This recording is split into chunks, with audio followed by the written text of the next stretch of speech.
What's up, man? How y'all doing? We back again with another episode of Beyond the Game. Today, I got my boy Jaden RP with me, man. What's happening? What's happening? Jaden, tell the people about yourself, man.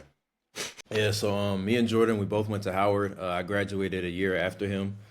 I'm a journalism major, and I currently work at Sports Illustrated, writing for the Heat, Magic, and Kansas State. Yeah, flex on the people a little bit. Yeah. But today, man,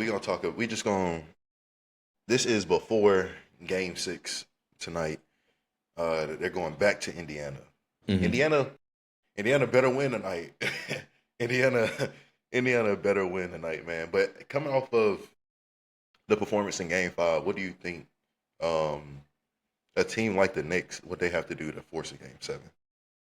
I feel like they just need to keep doing what they did. Obviously, Cat and Brunson, having their dominant performances, but it's going to be other guys too, like Mikal Bridges, Josh Hart, Mitchell Robinson, OG Anunoby.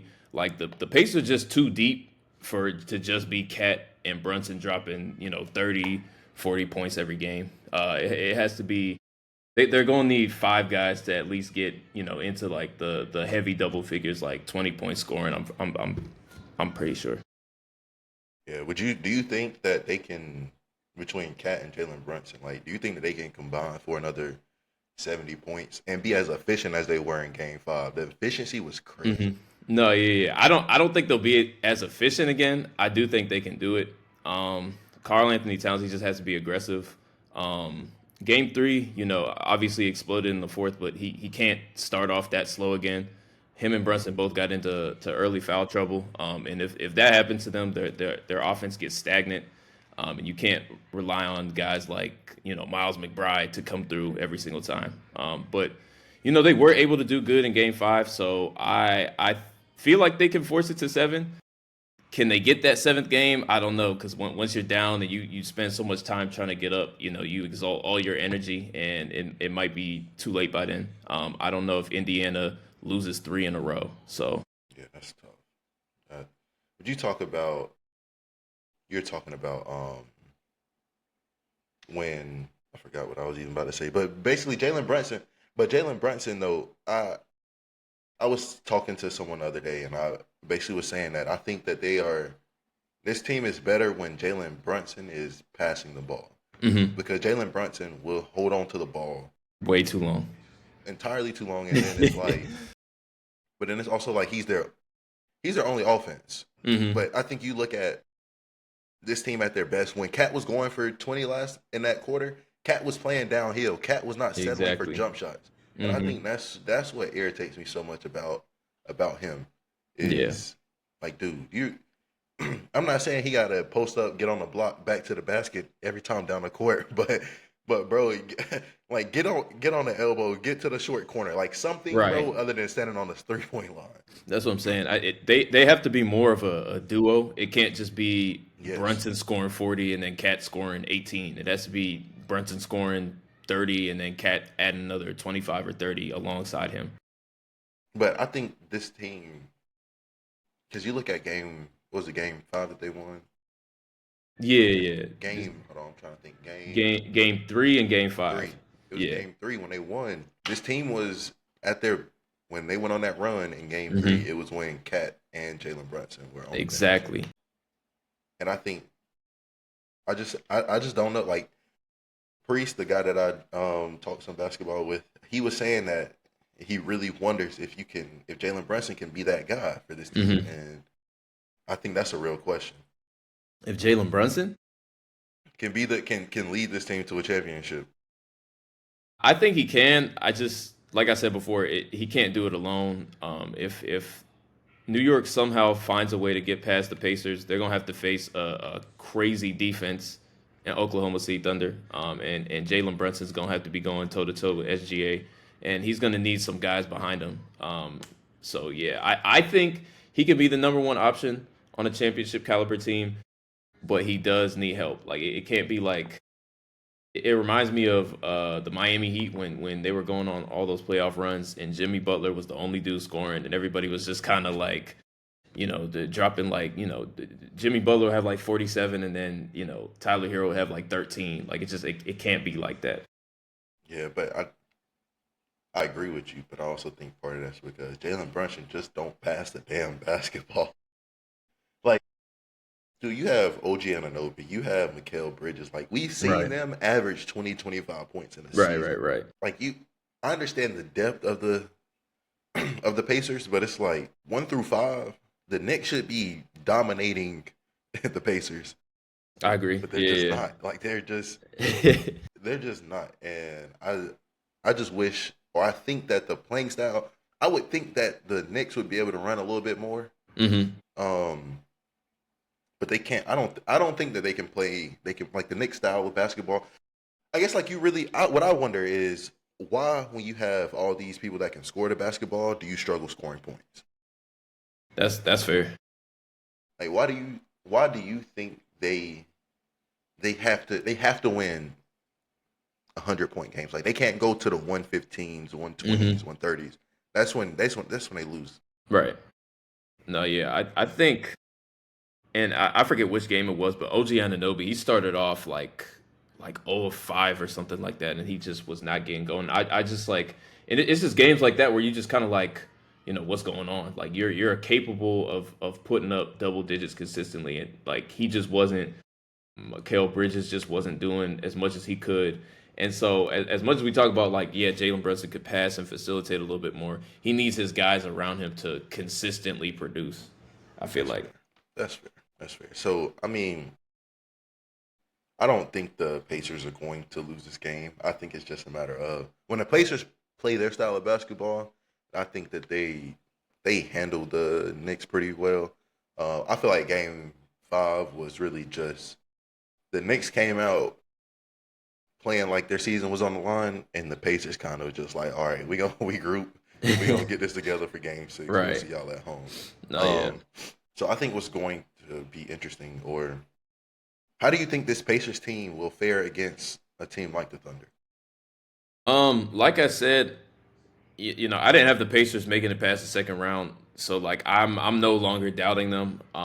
When I look at the Thunder up and down, they're a great defensive team, but if you really look at them, like you're like, okay, outside of SGA, they got Jalen Williams, they got Chet Holmgren, but like, are those guys that really like scare you on the defensive end? That's Especially when you could go, like I said, 11 deep with the Pacers with guys like Benedict Mathurin and TJ McConnell.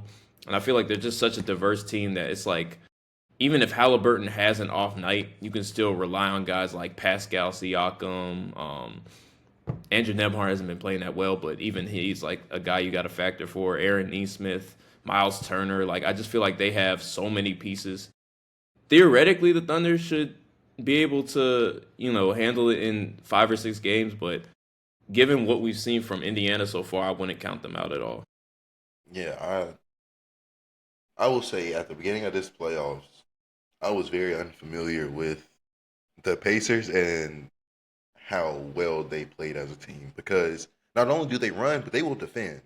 They will actually defend. But I think you look at their matchup. If they get out of this series and get to the Thunder, I just don't see anybody that can go 1 through 10 with the Thunder. Like, because I understand what you're saying as far as like scaring you defensively, but it's like who for the Pacers really scares you offensively? Like, who do you really like? Pascal Siakam can go for 30, and Tyrese Halliburton can go for 30, but I don't. Nobody else is really going to, and that's inconsistently. Like, I think this team is at their best when Tyrese Halliburton is aggressive, hmm but he hasn't been like, especially like in Game 6 and Game 5, he just wasn't. Yeah. Um, so like, what do you think is going to take for them to be able to beat the team like the Thunder? Kind of like you said, there's only like 2 guys that you can really see getting 30, but I don't think they need that. Like, if everyone plays the way they've been playing throughout these playoffs, I think they have a legitimate chance of beating the Thunder. That's a very big if because that's demanding consistency through every single game when everyone's at their best.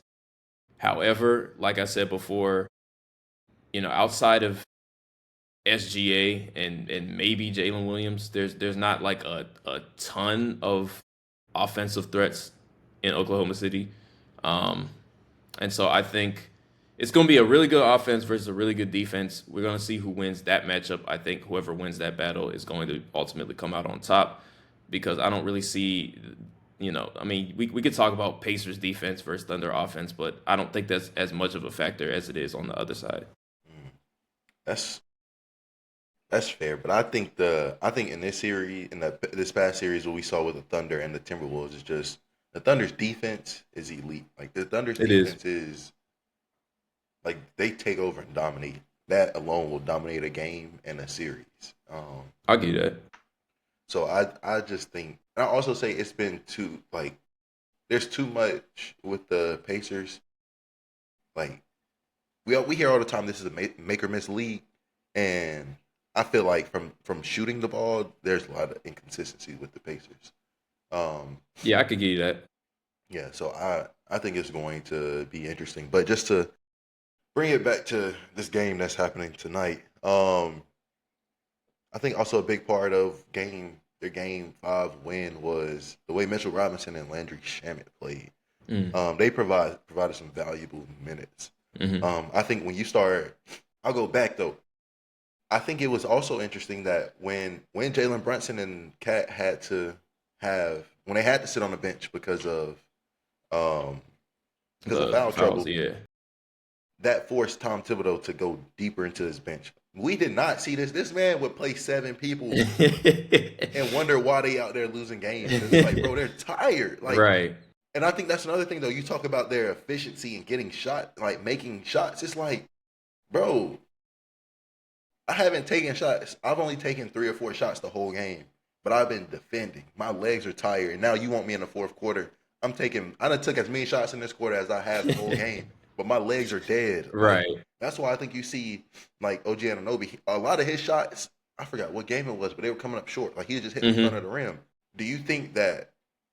Let's just say they got out of this. Well, no, let's keep it in this series first. Do you think that they can go? Do you think that if they go 8, 9 deep, do you think that that their 9 is as, I'm not going to say as deep as the Pacers can, because I think the Pacers go 10 deep, but do you think they can, it kind of evens the matchup, evens out the playing field?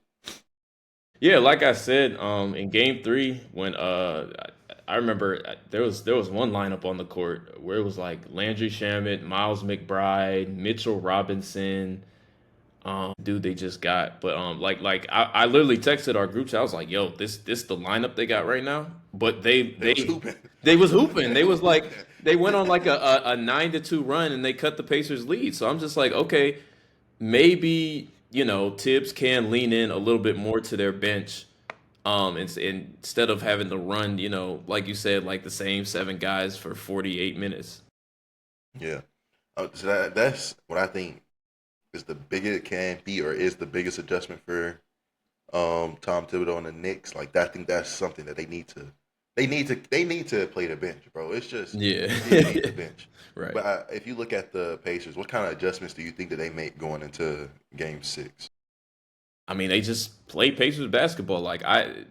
Last game, 4 of their starting 5 were in single digits. Like we talk about Tyrese Halliburton, but Andrew Nembhard had like 3 points. Aaron Nesmith had like 8 points.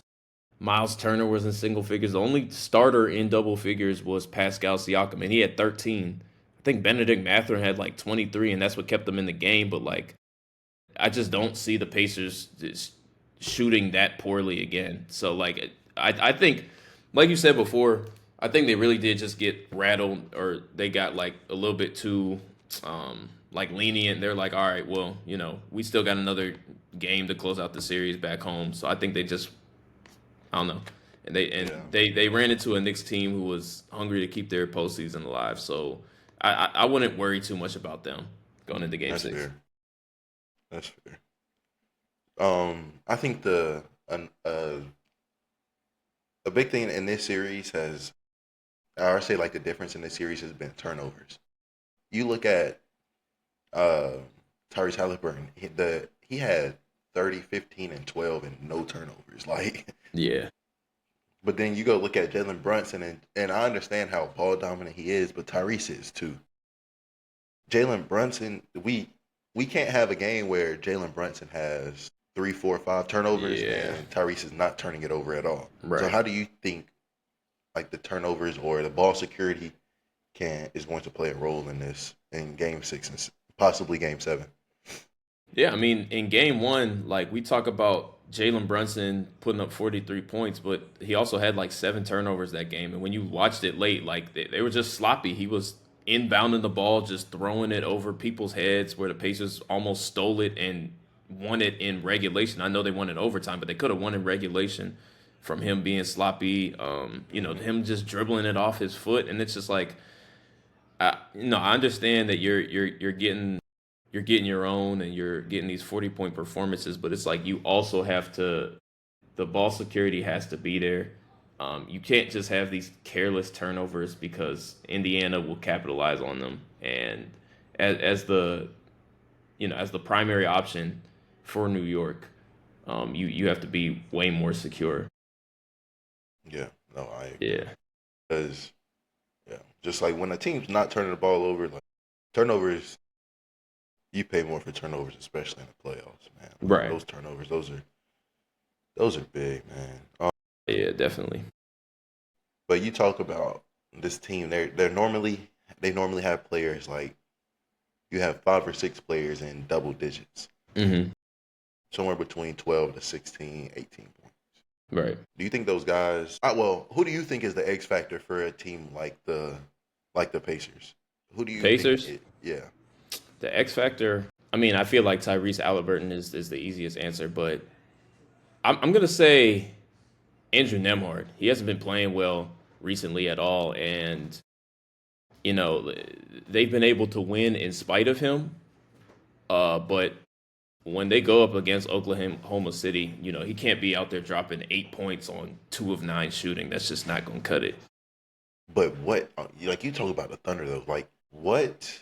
I just don't see any, like after what they did to Ant, I just don't see anybody for the Pacers even remotely like, because they had not Nas Reed, Dante DiVincenzo, all them boys. Nobody, they got outplayed. They got outplayed 1 through 7, 1 through 8 that entire series.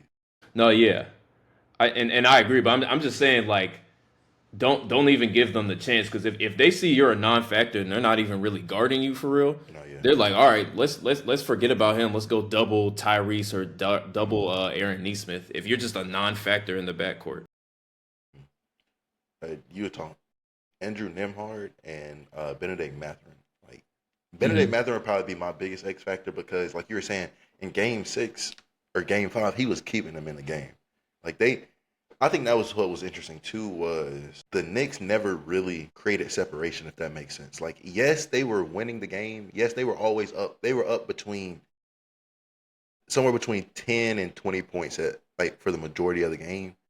But it just seemed like they could never like really create the separation to get the Pacers out the game, if that makes sense. Because it seemed like there were always moments where it's like, okay, they could get back into it.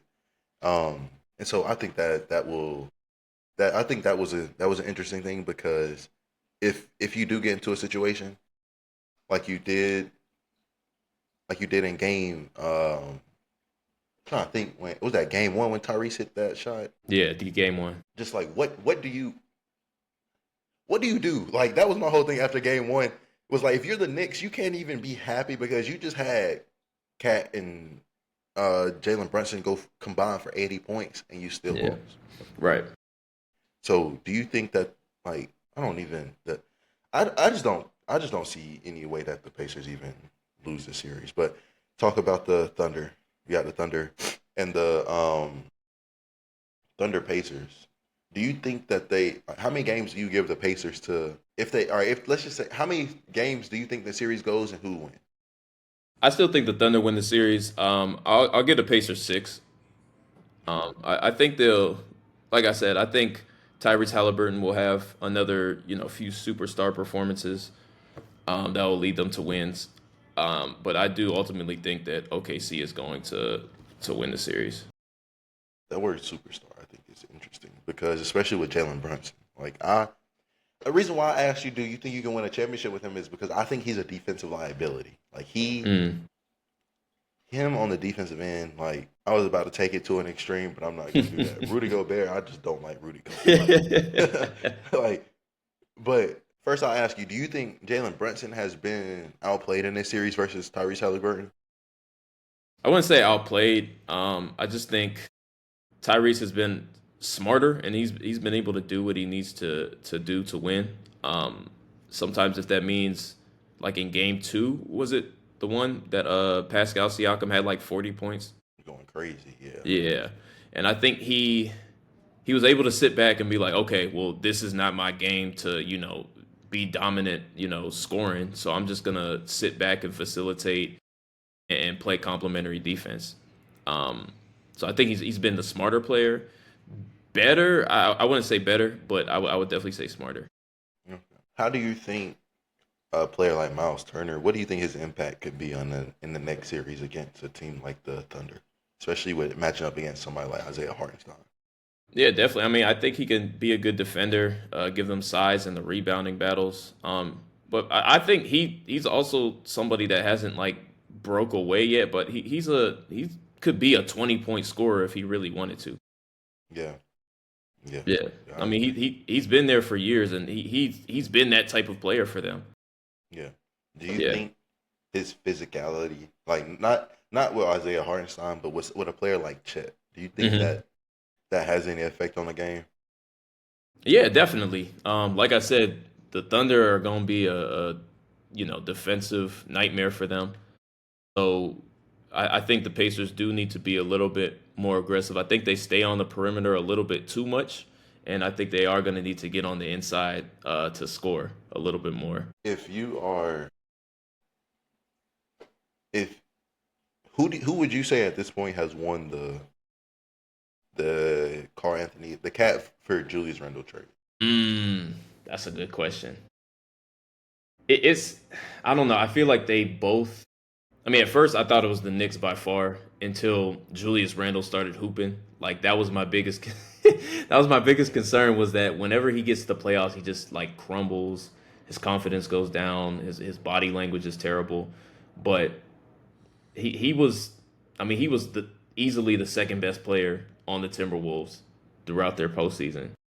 So, I mean, I think, I think the Knicks lose tonight, or they'll lose this series.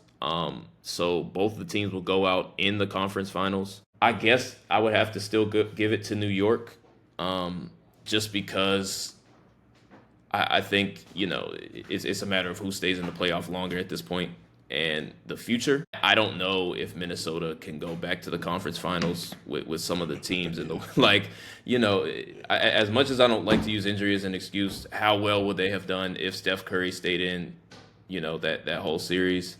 Because game one they were. Yeah, exactly. And so I just think in the grand scheme of things, New York will remain competitive in the East longer. Versus Minnesota, like you kind of felt like if it was any year to get it, this was probably their year, even with OKC over there.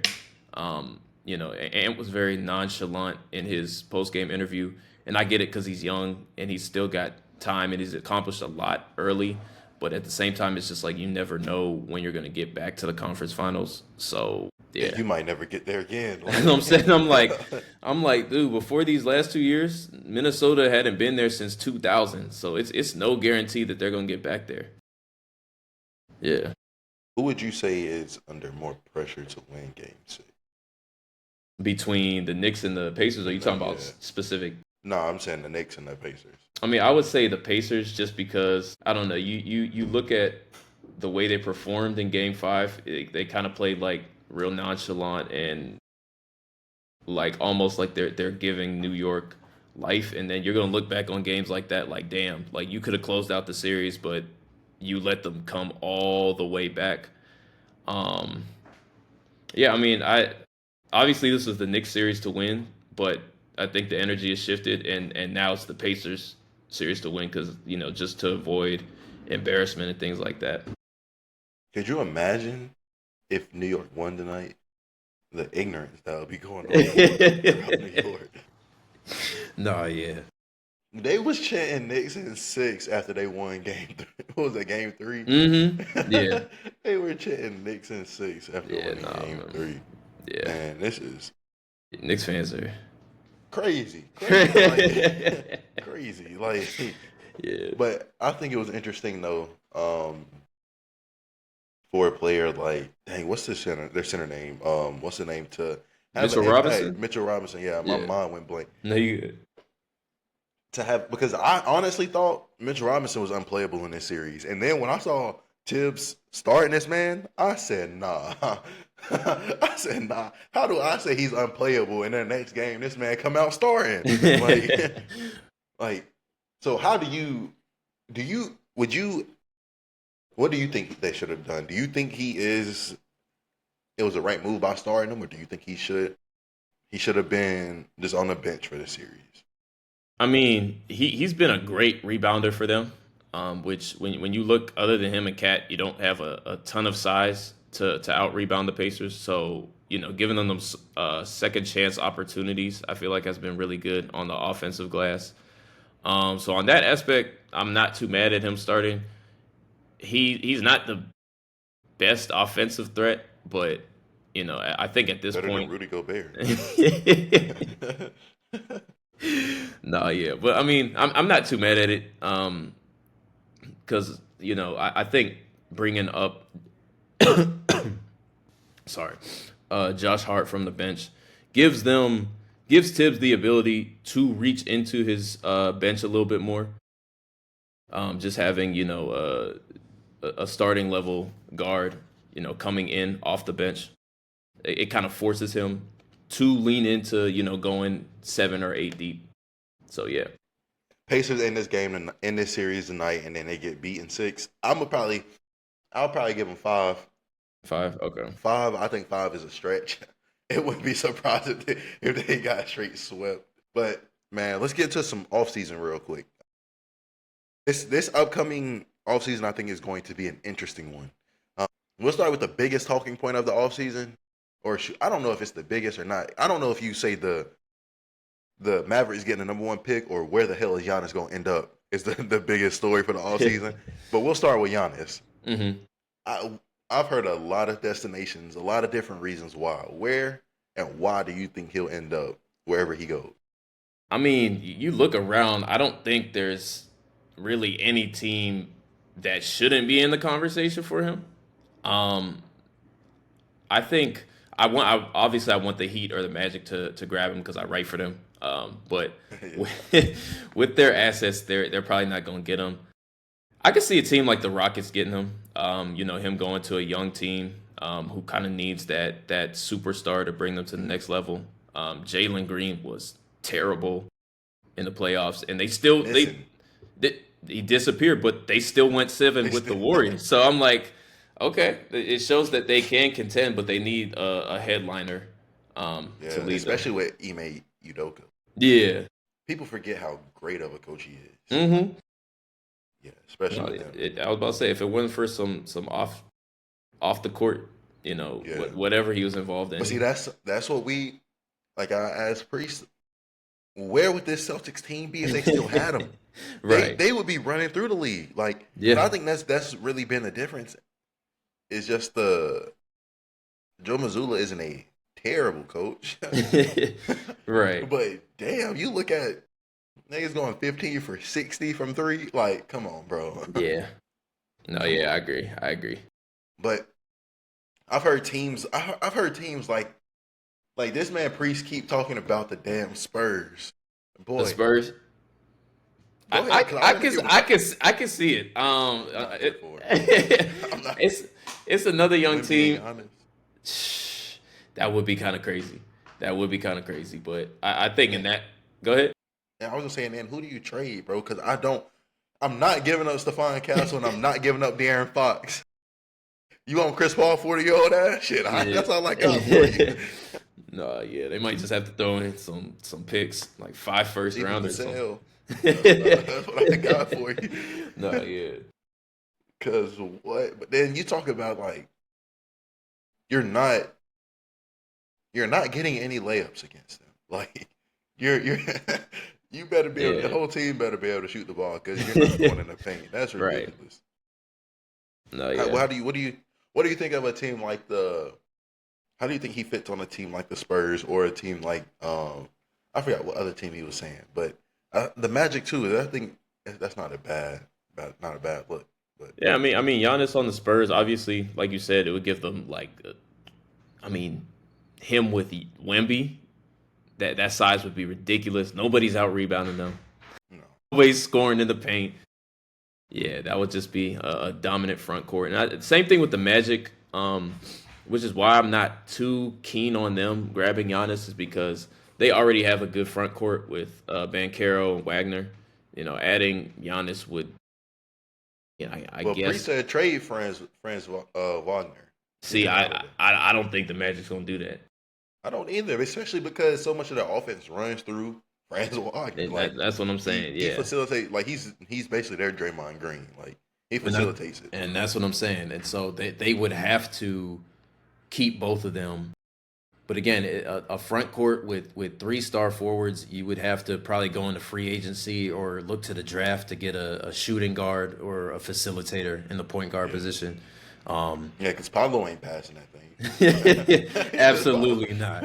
Paolo Banchero is not passing that thing. Yeah, and the Magic's offense just in general is just terrible. I feel like they can't really go wrong on any score that they get. I thought Jalen Suggs would be better. He can't stay on the court, and he's also very inefficient and he has some consistency issues. Yeah, he played like 35 games for them this season. Yeah, so they had to go to guys like Gary Harris and Cole Anthony. And okay, but Cole Anthony's another one though. I thought he would have gotten more minutes in the series that they lost because I feel like they needed a point guard. They needed somebody that could control the pace. And he's not bad. He's not. He can control the play, especially running. Like he's going to run, and I think that's what they needed. But he's a true point guard, which is why I thought Mosley was going to play him a little bit more. But they end up getting what they lost it in 5, right, to the Celtics. Yeah, that's at home. Yeah. But man, do you think the league is corrupt? Like, do you think the league corrupt? Yes. Like, what makes you say that? How do you trade Luka Doncic and then get the number 1 draft pick? Yeah, that is kind of crazy. I ain't really got nothing to say about that. I'm just sick because the Heat, if they would have never made the play-in, they would have got the number 1 pick. And so, well, bro, I'm not even a Hornets fan, but damn, being from North Carolina, I want this organization to do something, bro. Like, damn, traded Kobe, we damn traded Shea, and now we got 2 good players, Brandon Miller and LaMelo Ball. I want them to do something. I'm sick and tired of this shit. We should have won. I think they should have gotten number 1 pick. I don't understand how you let a team like Dallas get the number 1 pick. I was about to say they were a game away from being in the playoffs. So for them to get the number 1 pick is kind of crazy. And when you talk about teams like the Hornets and the Wizards, you do have to look like damn. Like damn. No, yeah. So do you think that the Mavericks keep that number 1 pick? I think Nico Harrison, if he trades away Luka Doncic and Cooper Flagg in the same year, he's gotta go. Yeah, I think that would just be they would run him out of Dallas. Okay, but do you trade that number 1 pick and go get somebody like Giannis?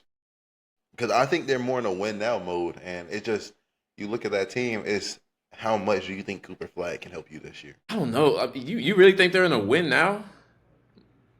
I don't. You don't trade 26, 27-year-old Luka Doncic for 33, 34-year-old Anthony Davis for no reason. I don't know. Yeah. I don't know. I mean, I don't know because I think it had a setback when Kyrie got hurt. I agree.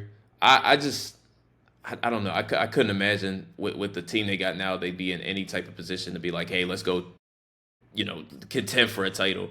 I think they should keep their number 1 pick, draft Cooper Flagg, and start to build for the future. And hopefully, he provides them Okay, well he's not gonna do that. He's not gonna be the next Luka.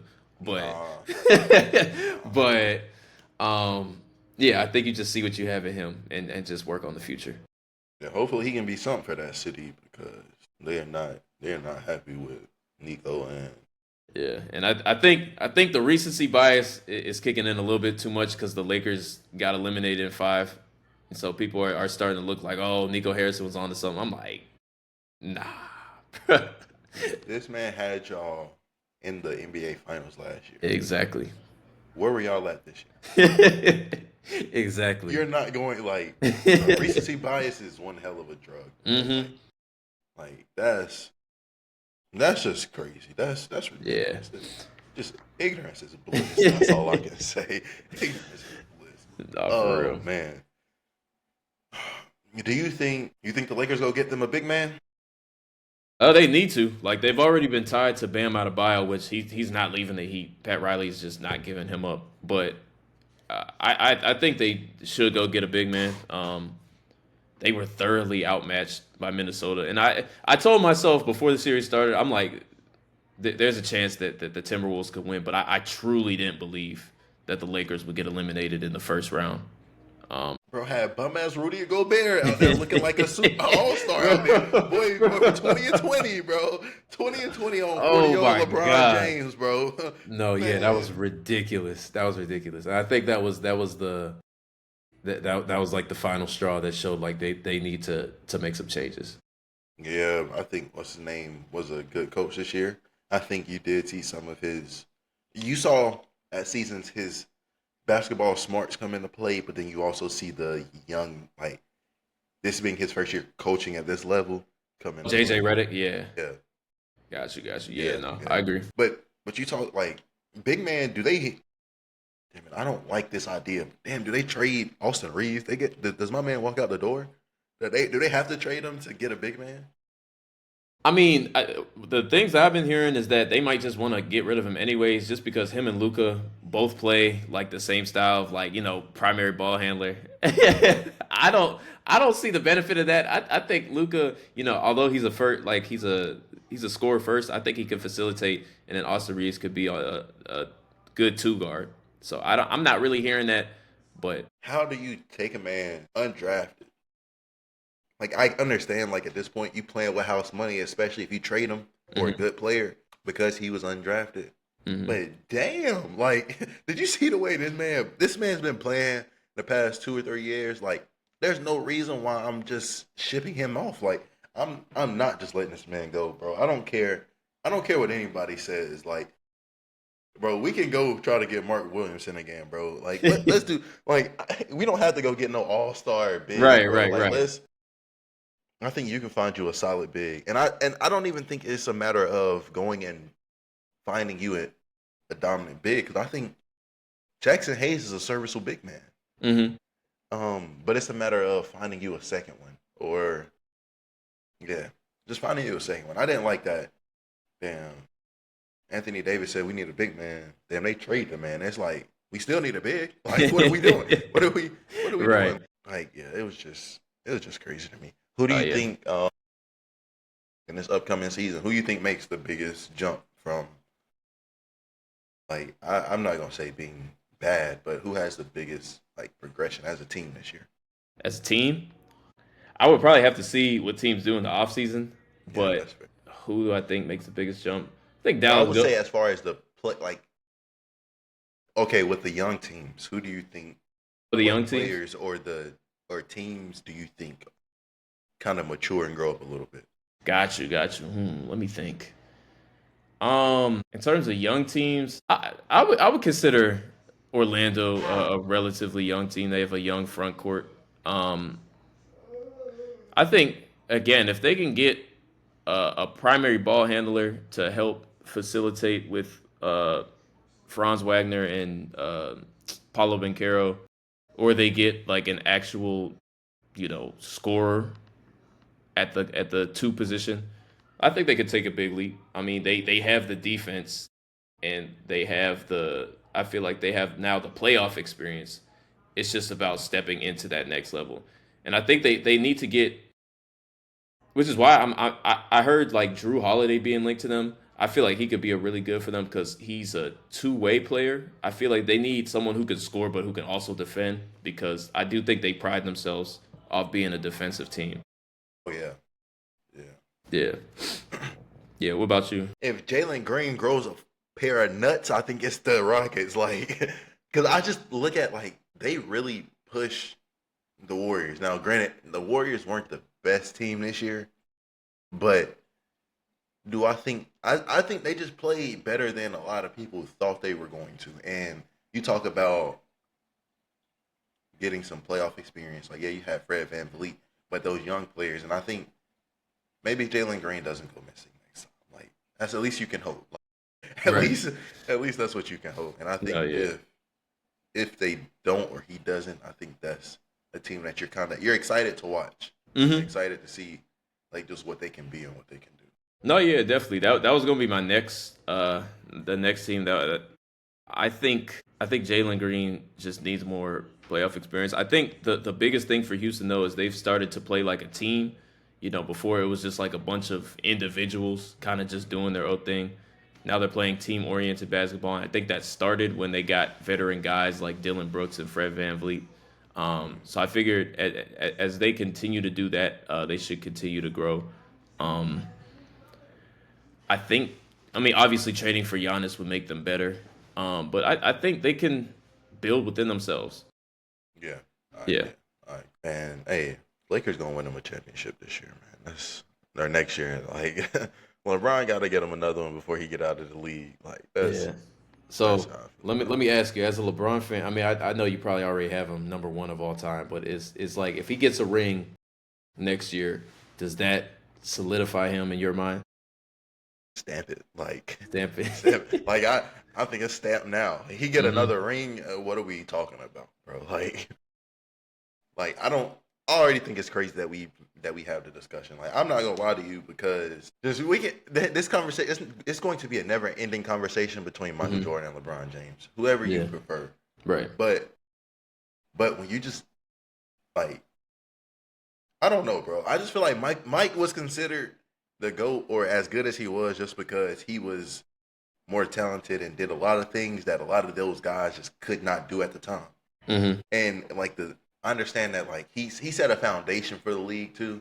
But it's just like I just watching him play, like you watch some of those games and it's just like, bro, Michael Jordan was clearly the best player out there on the court, bro. Like he didn't have no Steph Curry, he didn't have a Kevin Durant.